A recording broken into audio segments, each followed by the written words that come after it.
C'est le début d'une nouvelle ère touristique pour le Val d'Oise. Lors du dernier conseil départemental, un nouveau schéma touristique a été voté. En concertation avec les différents acteurs du tourisme et leurs partenaires, 4 archipels d'attractivité ont été dégagés.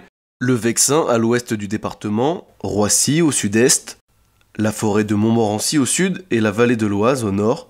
Pas de budget supplémentaire, mais le département coordonnera les initiatives des 4 zones avec l'aide de son partenaire Val d'Oise Tourisme. L'objectif est de laisser ces archipels définir leur stratégie collective et leurs priorités. L'idée, c'est de travailler avec ces partenaires pour développer et conserver les touristes que nous avons dans notre département et attirer aussi les touristes qui viennent d'un peu partout.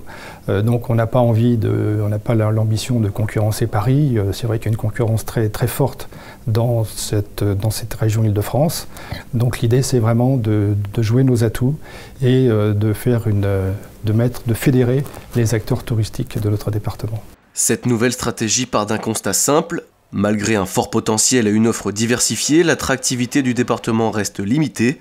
Selon les élus locaux, le Val d'Oise est un territoire d'excursion et de passage qui ne génère pas suffisamment de retombées économiques, la faute notamment à un manque d'hébergement. On a des faiblesses dans le Val d'Oise, on manque d'hébergement, ça c'est quelque chose, on le sait, manque d'hébergement en hôtel, tout est rassemblé autour de Roissy. On a aussi un problème de nombre de places de camping par exemple.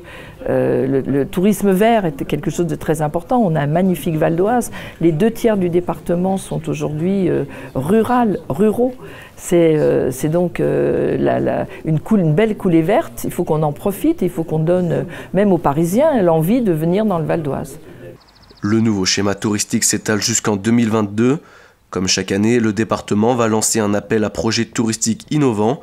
Les projets candidats devront être en adéquation avec les orientations de cette nouvelle stratégie de développement touristique.